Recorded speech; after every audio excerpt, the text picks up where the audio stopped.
Durante décadas, o casamento LGBTQIA+, foi um sonho distante para muitas pessoas da comunidade. Até que em 2001, a Holanda foi o primeiro país no mundo a legalizar a união de pessoas do mesmo sexo. Mas você sabia que em 1901, exatamente 100 anos antes dessa legalização, o primeiro casal lésbico documentado conseguiu fazer um casamento enganando toda a igreja? Pois é. Bom pessoal, eu sou o Lucas e hoje eu vou apresentar para vocês um review do filme Elisa e Marcela, que está na Netflix. Foi lançado em 2019 e conta a história do primeiro casamento lésbico documentado. Bom, e se é a sua primeira vez aqui no canal, não se esquece de se inscrever, curtir, porque isso me ajuda muito, compartilhar com os amigos e comenta também, deixa a sua opinião sobre o filme, me conta se você já assistiu ele ou não, mas mais importante que tudo, me acompanha no vídeo de hoje. Elisa e Marcela, como eu já comentei, é um filme de 2019, baseado no livro que é de 2010, Elisa e Marcela, Muito Além dos Homens, escrito pelo Narciso de Gabriel. O longa acompanha a história de vida da Elisa e da Marcela, como elas se conheceram, como elas casaram e no que isso resultou. Para vocês entenderem, a história começa com uma senhora e uma jovem conversando, e essa jovem quer entender quem ela é, qual que é a história dela, o que significam os nomes que ela ouvia enquanto ela era criança. Mas se você quer saber quem é essa jovem, você vai precisar me acompanhar até o final do vídeo. Corta, o filme volta para o passado e a gente vê uma moça chegando toda molhada na escola, perdida, aparentemente está atrasada para o primeiro dia de aula, e essa moça é a Marcela. E quem a recepciona é a Elisa, que é uma veterana, ela é sobrinha da diretora dessa escola, que é regida por freiras, ela mora lá e dá um suporte trabalhando na escola. O que ela faz é ir ajudar a Marcela a se secar, porque está toda molhada, e depois leva ela para conhecer a sua sala de aula. Daí já nasce uma amizade, e rola até algumas escapadinhas aí pro quarto da Elisa, mas não acontece nada. O que é engraçado é que no final desse primeiro dia, a Elisa sugere a Marcela que ela não esqueça mais o guarda-chuva para não chegar molhada. Alguns dias depois, tem uma outra chuva e adivinha o que a Marcela faz? Esquece o guarda-chuva de propósito para a Elisa ajudar ela a se secar. Alguns dias depois, a Marcela falta à aula. Isso porque o pai dela, que é muito machista, uma característica básica da época, que acontece até hoje em dia, não queria que ela estudasse e nem ficasse muito inteligente. Então ela impede ela de ir para a escola nesse dia e a Marcela, percebendo a falta dela, vai até a casa da Marcela. E quando o pai vê as duas juntas, a Marcela justifica que ela é uma colega da escola que foi levar a matéria para ela. O pai faz o quê?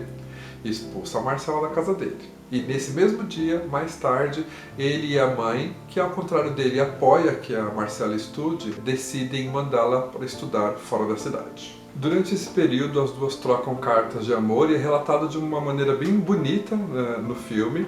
E quando a Marcela volta, já formada, a primeira coisa que ela faz é ir atrás da Elisa. As duas então se reencontram e têm a sua primeira noite de amor. O que dá uma dó, gente, porque é quase meia hora para elas tirarem aquela roupa. Juro pra vocês. O vestido, é corset, espartilho, anágua, blusinha, é muita roupa que elas vestem. A partir daí, morando juntas, começam a acontecer os murmurinhos na cidade. E é muito complexo porque as pessoas comentam assim na frente delas, né, sem nenhum pudor. Então quando elas vão lavar roupa no rio, as mulheres estão comentando, os alunos começam a faltar nas aulas porque os pais acreditam que elas são uma má influência, as duas são professoras. Até que um dia tá rolando um baile na aldeia, as duas vão e se afastam do baile e ali no meio do bosque elas começam a dançar juntas, trocam carícias, trocam beijos e um cara da cidade vê. No dia seguinte, esse mesmo cara vai até a casa delas e fala que quer convidar a Marcela para sair. Mas quem atende é a Elisa e diz que a Marcela não está disponível. E aí ele xinga ela de sapatão, a coisa começa a ficar mais fervorosa. No mesmo dia ou num dia seguinte, mais tarde, a Elisa vai até o bosque buscar lenha e ela é apedrejada no bosque por várias pessoas. É uma cena assim bem... não é pesada, porque eu acho que não é muito bem feita, mas é uma cena forte de qualquer forma. As duas então, unidas, traçam um plano mirabolante que envolve a Elisa sair da cidade. A Elisa então sai e as pessoas começam a ficar perguntando dela, né, pra Marcela. E a Marcela justifica que a Elisa foi embora pra Havana morar com alguns familiares. Algumas semanas depois, chega um jovem na casa da Marcela.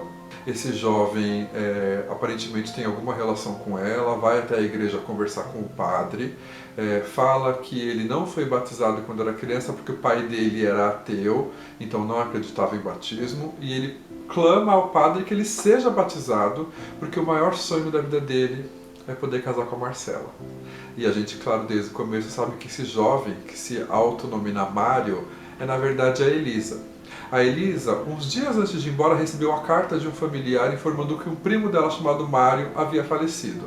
E essa foi a deixa para que as duas traçassem o plano, fazendo com que a Elisa voltasse, na verdade, como Mário.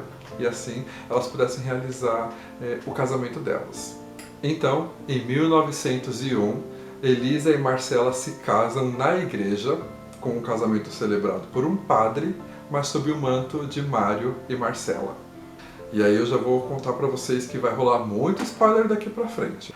Mesmo sendo uma história baseada em fatos reais, eu não quero atrapalhar sua experiência assistindo o filme. Então, daqui pra frente, fica por sua conta e risco. É claro que o casamento deixou as duas muito felizes, mas não acabou com as fofocas na aldeia. O padre, depois de uns dias, vai à casa das duas tirar satisfação com a Marcela para entender por que todo mundo está falando que ela na verdade se casou com a Elisa vestindo de homem. E aí vem uma grande bomba. A Marcela diz pro padre que jamais poderia ter se casado com a Elisa, que ela se casou com o Mário, que é um primo distante dela, por isso que eles são parecidos, mas que se ela tivesse casado com a Elisa, como ela estaria grávida? De onde surgiu esse bebê? Assim como na história real, não se tem pistas conclusivas de quem era o pai da filha que a Marcela teve. Depois disso tudo, os murmurinhos na aldeia só aumentam e pior, o escândalo toma uma proporção enorme, porque vários jornais na Espanha começam a noticiar o casamento sem homem. Esse era o nome da notícia. Por conta de todo esse escândalo, as duas decidem fugir para Portugal. Chegando lá, elas vivem alguns meses em paz, como marido e mulher.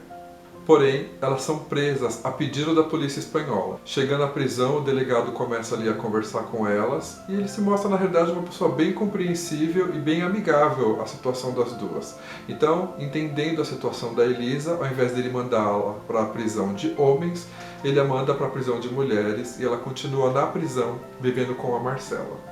A Marcela continua grávida, mas lá elas percebem que elas têm muito suporte das presidiárias e até da população ali aos arredores de onde elas estavam. Todas as vezes que a Elisa toca no assunto sobre sair da prisão, sobre liberdade, a Marcela fica muito incomodada, porque ela diz que na prisão elas encontraram um lugar seguro e a compreensão das pessoas, enquanto lá fora elas só eram julgadas e ultrajadas a todo momento. Marcela tem a filha na prisão e, como eu já comentei, ela recebe alguns presentes da população local e depois de algum tempo as duas começam a passar aí por uma pequena crise por conta da atenção e de todo o carinho que a Marcela tem que despender para a criança e elas decidem mais uma vez fugir, dessa vez para a Argentina. Antes de fugir, as duas são inocentadas, a Elisa dos crimes de travestismo e alteração de identidade e a Marcela por ser sua cúmplice.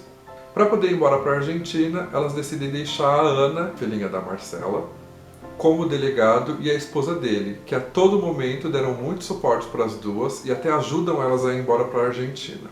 O filme então volta para o começo, onde ela tem uma senhora conversando com uma moça mais jovem e descobre que essa senhora é a Marcela mais velha e essa moça é a Ana, a sua filha que cresceu em Portugal e que agora foi em busca da mãe para entender sua história, sua origem e por que a mãe deixou o país. Bom, falando agora sobre as minhas impressões do filme. Ele é um filme bom, eu gostei, ele tem 2 horas de duração, talvez um pouco longo, mas que vale por conta da relevância que essa história tem e de alguns detalhes que a gente precisa conhecer sobre a história, mas eu acho que ali na juventude delas, ele poderia ter sido um pouco mais rápido, um pouco mais direto ao ponto. Falando sobre as atuações, eu gosto mais da atriz que interpreta a Elisa do que a atriz que interpreta a Marcela. Eu acredito que ela tem mais energia, que ela se entrega mais, tem a ver com o personagem, porque a Elisa ela é mais velha, ela é mais destemida. Falando sobre a produção, em alguns momentos eu achei a produção fraca, algumas cenas mal acabadas, mal feitas, um acabamento estranho. Fora essas questões, a história é leve, delicada e conta a história das duas de uma forma bem fluida. A gente consegue entender tudo o que está acontecendo e a gente fica na expectativa de saber quais serão as escolhas delas e o que isso vai impactar na vida delas no futuro e assim por diante. Bom, entre as curiosidades do filme, em 2019 uma senhora de 61 anos descobriu que era bisneta da Marcella porque ela estava montando a árvore genealógica da família e através das pesquisas na internet em busca do nome da avó, encontrou diversas publicações com o nome da avó dela relacionadas ao filme. Ela se junta com as filhas e elas começam a comparar algumas fotos que elas têm da avó com as fotos publicadas em artigos falando sobre o filme.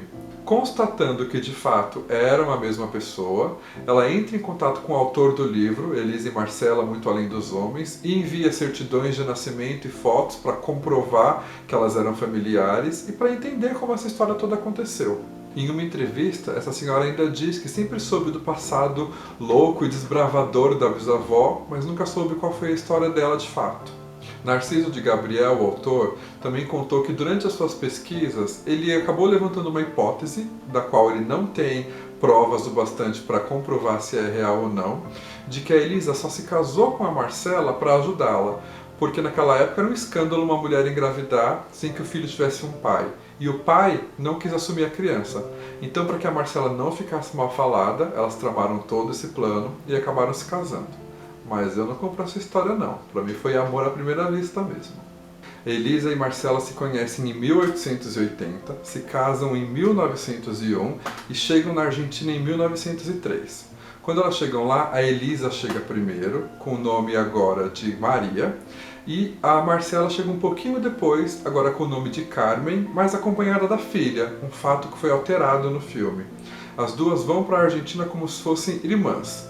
E lá a Elisa chega a se casar com um dinamarquês que algum tempo depois descobre sobre a história dela e sobre o passado dela de Mário e Elisa, pedindo a anulação do casamento.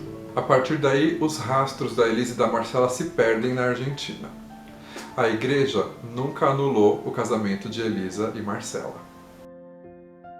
E aí pessoal, o que vocês acharam do vídeo de hoje? Eu confesso que eu estava meio receoso para assistir o filme, mas eu acho a história linda e impressionante. Agora eu quero que vocês me contem o que vocês acharam da história, se já assistiram o filme, se sabiam o que estava por trás dessa produção. Deixe o seu comentário aqui, compartilha com os amigos e não se esquece de novo de curtir esse vídeo e se inscrever no canal. Eu espero encontrar vocês aqui no próximo vídeo. Até lá!